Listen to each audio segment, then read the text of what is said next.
Hey everyone, I'm Rob Franek. I'm Editor-in-Chief here at the Princeton Review. Last week, friends, we covered 7 ways to make the most of asynchronous, that's of course pre-recorded online classes. If you haven't watched that video already, please do check it out. It's a good one. But in addition to taking asynchronous classes, many of you will also be taking synchronous, aka live online classes this fall. Now, these are conducted in real time with your teachers and your classmates, just like they were back in the old days pre-COVID. You'll have to show up at the same time, and you can, of course, engage with each other in the moment. The only difference in this case is, of course, the fact that you'll be doing this completely online.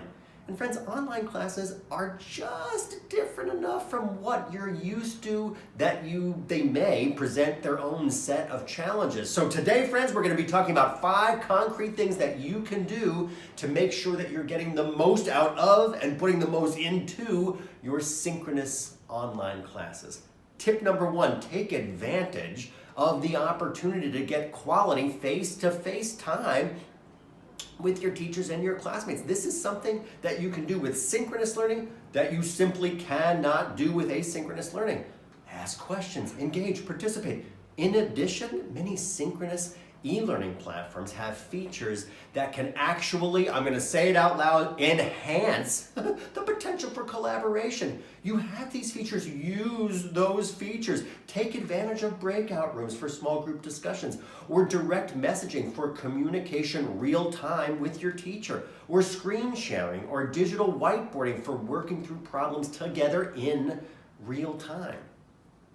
Tip number 2, eliminate personal distractions. From the get-go, friends, let's acknowledge that these specific tips that I'm going to be walking through in this section are easy to say, but they are often hard to put into practice. That said, if you can do it, close additional internet tabs during synchronous classes and put away your phone. I said it out loud, put away your phone. If you can do it, also turn off notifications. Eliminate as many other distractions during class as possible. We know it's incredibly tempting to super fast take a peek at social media or to browse the internet without your teacher looking over your shoulder. But do your absolute best to resist it, my friends. With live online classes, you are more likely to be able to get away with not paying 100% attention all the time in class. But you're also more likely to be negatively affected by distractions because you won't have the same cues that you have in person. You'll need to pay extra attention to ensure that you're absorbing everything. And if you have a hard time staying focused, then consider using website blockers like Freedom or Stay Focused to improve your own productivity instead of relying on willpower alone. The goal here, friends, is to make sure that you're giving live online classes the same attention that you would in-person classes, and better yet, more. Consistent engagement and active listening are non-negotiables if you want to thrive during this period of distance learning. And along those same lines, tip number 3, be prepared. Folks, you can't pause a live class, so make sure that you arrive to class ready to go so that you give class your undivided attention. Be ready to answer questions if you get called on. Have your textbook or other resources close by. Do everything that you can to be actively engaged throughout each class. And that actually leads to my tip number 4 very nicely. Take notes. Friends, note-taking has several benefits. First, it keeps you alert. Certainly, listening carefully to determine what to write down requires your full attention and can help you avoid mid-class drowsiness or daydreaming. And second, note-taking, boosts your retention.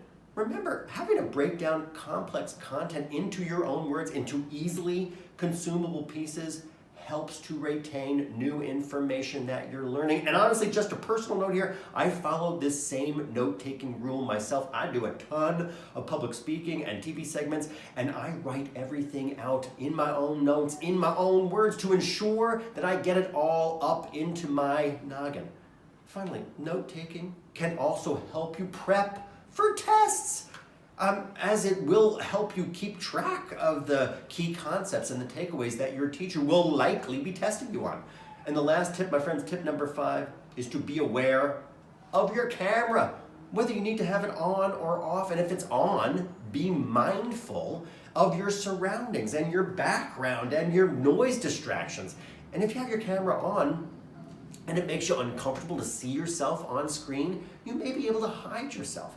And next, if you're talking directly to somebody, do your level best to be near the camera so that they feel that you're making direct eye contact with them.